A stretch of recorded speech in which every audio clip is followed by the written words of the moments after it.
दोस्तों, अगर आप भी शुभमन गिल और रिंकू सिंह को दुनिया का सबसे खतरनाक खिलाड़ी मानते हैं तो हमारी इस वीडियो को लाइक जरूर कीजिएगा। दोस्तों, चौथे टी20 मुकाबले में जिम्बाब्वे के बल्लेबाजों ने उड़ाई भारतीय गेंदबाजों की धज्जियां, जिसे देखकर पूरा क्रिकेट जगत दांतों तले उंगली दबाने पर मजबूर हो गया। आखिर भारतीय टीम को मैच में किस गेंदबाज ने कराई बेहतरीन वापसी? कैसे भारतीय गेंदबाजों ने अपनी जादुई गेंदबाजी दिखाकर मैच को मिनटों में पलट दिया? जिम्बाब्वे के बल्लेबाजों ने भारतीय टीम के सामने कितने रनों का विशाल लक्ष्य रखा?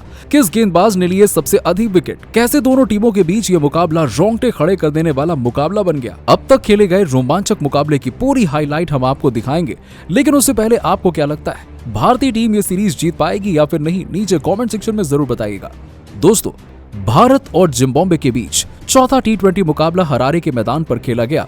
ये मुकाबला दोनों टीमों के लिए करो या फिर मरो का मैच था। इस मैच में कप्तान शुभमन गिल ने टॉस जीतकर पहले गेंदबाजी करने का फैसला किया और जिम्बाब्वे को बल्लेबाजी करने के लिए आमंत्रित किया। जिम्बाब्वे की तरफ से ओपनिंग की शुरुआत करने मैदान पर वैशाली माधवरे के साथ ही टी मारूमनी आए। वहीं भारत की तरफ से पहला ओवर लेकर आए खलील अहमद बेहद ही खतरनाक गेंदबाजी का नजारा दिखा रहे थे। जिम्बाब्वे के बल्लेबाजों को खूब परेशान कर रहे थे। एक एक रन बनाना जिम्बाब्वे के ओपनरों के लिए काफी मुश्किल हो रहा था। खलील अहमद की गेंद बल्लेबाजों को बिल्कुल समझ नहीं आ रही थी, लेकिन तभी ओवर की 5वीं गेंद पर माधवरी ने शानदार चौका जड़कर अपनी टीम का खाता खोला और स्कोर को आगे बढ़ाया। एक ओवर में जिम्बाब्वे का स्कोर केवल 4 रनों तक बन पाया। भारत की तरफ से दूसरा ओवर लेकर आए डेब्यूटेंट भारतीय तेज गेंदबाज तुषार देशपांडे। ये भी अपनी खतरनाक गेंदबाजी से बल्लेबाजों को खूब परेशान कर रहे थे। बेहतरीन गेंदबाजी का नजारा दिखा रहे थे, लेकिन तभी माधवरे ने चौथी गेंद पर इसका स्वागत शानदार चौका लगाकर किया और टीम के स्कोर को तेजी से आगे बढ़ाया। इसके बाद भी उनका बल्ला रुकने का नाम नहीं लिया। अंतिम गेंद को भी चौके में तब्दील कर अपनी टीम के स्कोर को 2 ओवर में 15 रनों तक पहुंचा दिया और तुषार देशपांडे की जमकर कुटाई कर इस ओवर में 11 रन बटोर लिए। भारत की तरफ से तीसरा ओवर लेकर आए एक बार फिर से विकेट की तलाश में खलील अहमद बेहतरीन गेंदबाजी कर रहे थे। इस मैच में जिम्बाब्वे के बल्लेबाज भी आक्रामक अंदाज में नजर आ रहे थे। टीम के स्कोर को तेजी से आगे बढ़ा रहे थे। खलील अहमद की तीसरी गेंद पर लेग बाई के रूप में 5 रन मिल गया। अब दोनों ओपनर बल्लेबाज मैदान पर पूरी तरह से सेट हो चुके थे। भारतीय गेंदबाजों का डट कर सामना कर रहे थे। इस ओवर से दोनों बल्लेबाजों ने मिलकर 10 रन बटोर लिए और अपनी टीम के स्कोर को 3 ओवर में ही 25 रनों तक पहुंचा दिया। भारत की तरफ से चौथा ओवर लेकर आए एक बार फिर से विकेट की तलाश में तुषार देशपांडे।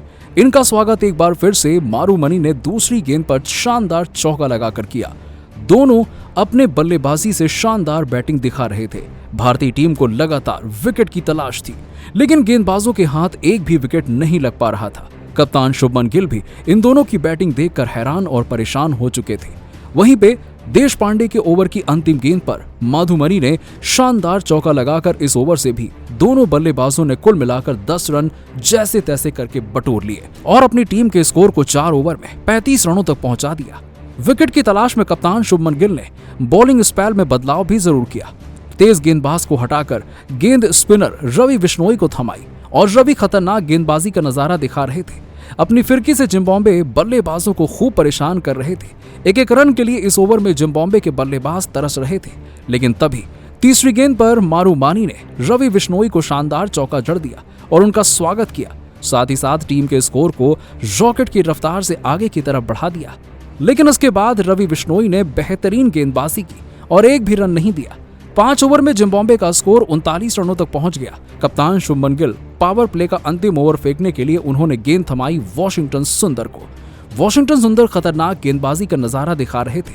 अपने फिरकी में जिम्बाब्वे के बल्लेबाजों को पूरी तरह से फंसा कर रखा हुआ था। दोनों बल्लेबाज इस ओवर में एक एक रन के लिए तरस रहे थे। रन बनाना काफी मुश्किल हो रहा था। सुंदर की खतरनाक गेंदबाजी देखकर हर कोई हैरान था, लेकिन जिम्बाब्वे के दोनों बल्लेबाजों ने मिलकर इस ओवर से 5 रन बटोर लिए और अपनी टीम के स्कोर को 6 ओवर में 44 रनों तक पहुंचा दिया। जिम्बाब्वे के दोनों बल्लेबाज मैदान पर पूरी तरह से सेट हो चुके थे, एक अच्छे पार्टनरशिप की तरह बढ़ रहे थे। भारत की तरफ से 7वां ओवर लेकर आए एक बार फिर से विकेट की तलाश में रवि बिश्नोई। इस ओवर में भी रवि अपनी फिरकी से बल्लेबाजों को परेशान कर रहे थे, लेकिन धीरे धीरे जिम्बाब्वे का स्कोर आगे बढ़ रहा था। इस ओवर में भी दोनों बल्लेबाजों ने मिलकर 4 रन बटोर लिए और अपनी टीम के स्कोर को 7 ओवर में 48 रनों तक पहुंचा दिया। भारत की तरफ से 8वां ओवर लेकर आए वॉशिंगटन सुंदर। पहली ही गेंद पर 2 रन बटोर कर मारूबानी ने अपनी टीम को 50 रनों के पार पहुंचा दिया और दोनों खिलाड़ियों के बीच अर्धशतकीय साझेदारी भी हो गई। वहीं दूसरी गेंद पर शानदार चौका जड़कर टीम के स्कोर को रॉकेट की रफ्तार से आगे बढ़ाया। दोनों बल्लेबाज बेहतरीन बल्लेबाजी का नजारा दिखा रहे थे। भारतीय गेंदबाजों को लगातार विकेट की तलाश थी, मगर सफलता हासिल नहीं हो रही थी। जिस तरह से जिम्बाब्वे का स्कोर आगे बढ़ रहा था और भारतीय गेंदबाज गेंदबाजी कर रहे थे, उन्हें देखकर तो यही लग रहा था कि भारत के सामने जिम्बाब्वे की टीम बड़े ही आसानी से 160 से 170 रनों का लक्ष्य देने वाली है। लेकिन दोस्तों, आपको क्या लगता है, भारतीय टीम ये सीरीज अपने नाम कर पाएगी या फिर नहीं? कमेंट सेक्शन में कमेंट करके जरूर बताइए। भारत और जिम्बाब्वे के बीच में फिलहाल T20 सीरीज खेली जा रही है, जहां पर भारतीय टीम ने जिम्बाब्वे के खिलाफ पहले मैच में 13 रन से हार का सामना किया, तो वहीं दूसरे मैच में भारतीय टीम 100 रन से जीती और तीसरे मैच को भारतीय टीम 13 रन से जीत गई। हालांकि इसके बाद अब भारतीय टीम को जिम्बाब्वे के खिलाफ चौथा T20 मैच 13 जुलाई को इसी मैदान पर खेलना है, जिसकी तैयारी के लिए दोनों टीम लग गई हैं। अब जहां पर भारतीय टीम ने अपनी तैयारी को मजबूत करने के लिए एक अभ्यास मैच खेला, जहां पर भारतीय टीम के 16 रन के स्कोर पर 4 ओवर के अंदर ही 3 विकेट गिर गए, जिसके बाद रिंकू सिंह ने आकर टीम को संभाल लिया। इस बीच रिंकू सिंह ने अपनी तूफानी बल्लेबाजी के जरिए मैदान के चारों तरफ चौके और छक्कों की बारिश करते हुए सभी को प्रभावित कर दिया, जहां पर उन्होंने 7 गेंदों पर 7 छक्के लगाकर जमकर तहलका मचाया। दरअसल रिंकू सिंह ने तूफानी बल्लेबाजी करते हुए गेंदबाज मुजरबानी को निशाना बनाते हुए उनके 1 ओवर में 6 छक्के लगा दिए। आपको बता दें कि मुजरबानी ने पहली गेंद यॉर्कर के रूप में डाल दी, जिसका फायदा रिंकू सिंह बिल्कुल भी नहीं उठा सकते थे, परंतु उन्होंने आगे बढ़कर यॉर्कर को फुल टॉस में तब्दील कर छक्का लगाते हुए ओवर की शुरुआत की और बता दिया कि इस मैच के अंदर रिंकू सिंह इसी तरीके से बेहतर बल्लेबाजी कर सकते हैं। इसके अलावा अगली गेंद पर मुजरबानी ने छोटी गेंद डाली, जिसका फायदा रिंकू सिंह ने उठाया। इस बीच रिंकू सिंह ने पीछे की तरफ पुल शॉट खेलकर छक्का लगा दिया।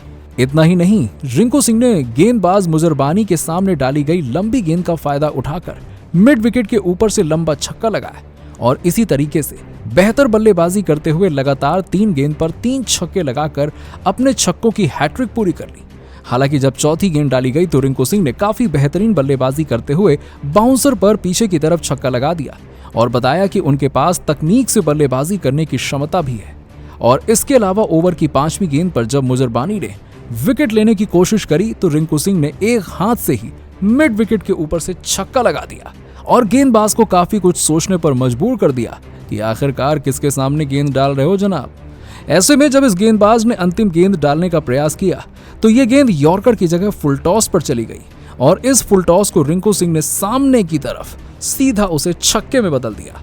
वहीं अगले ओवर में गेंदबाजी करने के लिए आए सिकंदर रजा और सामने पहली ही गेंद पर लॉन्ग ऑन के ऊपर से छक्का लगा दिया और 7 गेंद के अंदर 7 छक्के पूरे करते हुए युवराज सिंह के 6 छक्कों के रिकॉर्ड को पीछे छोड़ दिया और 8 गेंद पर 42 रनों का योगदान दिया। ऐसे में रिंकू सिंह के तूफानी प्रदर्शन को देखते हुए भारतीय टीम मैनेजमेंट भी काफी खुश है। ऐसे ही बेहतरीन प्रदर्शन की उनसे आगे भी उम्मीद रहेगी। तो दोस्तों, आपको क्या लगता है कि रिंकू सिंह अगले वर्ल्ड कप में खेल पाएंगे या फिर नहीं?